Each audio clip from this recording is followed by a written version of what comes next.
कहानी है एक गरीब पिता और उसकी बेटी की।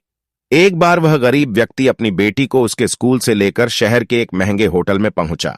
उस व्यक्ति ने फटे पुराने कपड़े पहने हुए थे और उसकी बेटी स्कूल की ड्रेस पहनी हुई थी।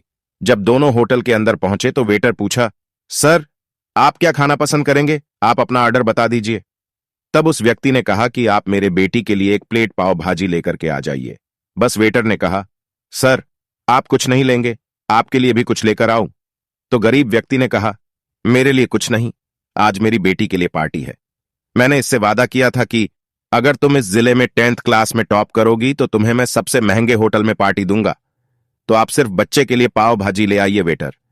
यह बात सुनते ही दौड़कर अपने मालिक के पास गया और बोला कि सर, आपसे एक छोटी सी रिक्वेस्ट है कि आप मेरी सैलरी से पैसा काट लेना, लेकिन आज मैं चाहता हूं कि उस बच्ची के साथ उसके पिता को भी एक प्लेट पाव भाजी खिलाया जाए, क्योंकि उस बच्ची ने पूरे जिले में 10th क्लास में टॉप किया है। वह गरीब पिता है, ज्यादा पैसे नहीं होंगे इसलिए कह रहा है, सिर्फ बच्ची के लिए ले आओ। होटल के मालिक ने जब यह बात सुनी तो मुस्कुराते हुए बोला, तुम उसके पिता के लिए भी पाव भाजी लेकर जाओ, उसके लिए भी लेकर जाओ। पैसे मत लेना। 5 पाव भाजी पैक करवा कर ले जाओ और 3 किलो मिठाई भी लेकर जाओ और उनसे कहना यह पार्टी होटल की तरफ से है, आप ये मिठाई ले जाइए और जश्न मनाइए।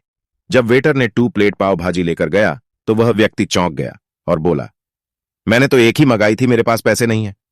वेटर बोला, अरे सर, शर्मिंदा मत कीजिए, ये पार्टी होटल की तरफ से है। आपकी बेटी, हमारी बेटी ने टॉप किया है। ये मिठाइयां लेकर जाइए और जश्न मनाइए। पिता और बेटी खुश हो गए और चले गए। कई साल बीत गए। उस गरीब पिता की एलईडी डिडाकी अब यूपीएससी की तैयारी करके कलेक्टर बन चुकी थी और इत्तेफाक से उसी शहर में उसकी पोस्टिंग हुई थी। उस एलईडी डैकी ने उस होटल में सूचना पहुंचा दी कि मैं उस होटल में लंच करने के लिए आ रही हूं।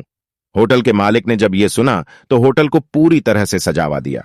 गांव में यह बात पूरी तरह से फैल गई और कस्बे के सभी लोग उन्हें देखने के लिए आने लगे। कलेक्टर अपने पिता के साथ उस होटल में पहुंची। कलेक्टर ने होटल के मालिक से कहा कि शायद आप मुझे पहचाने नहीं, हम वही पिता पुत्री है जो कि हमारे 10th क्लास टॉप करने पर आपने मुझे पार्टी दी थी।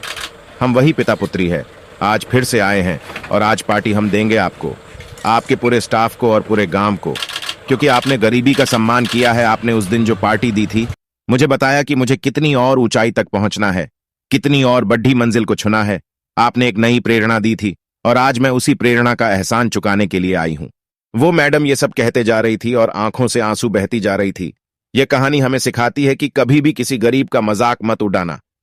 हो सके तो उसकी मदद करना, और अगर मदद ना कर सको तो उसका मजाक मत उड़ाना, क्योंकि वो सब देख रहा है। बनना है तो उसकी नजर में अच्छा बनिए। जहां भी रहिए कर दिखाइए कुछ ऐसा कि दुनिया करनी चाहे आपके जैसा।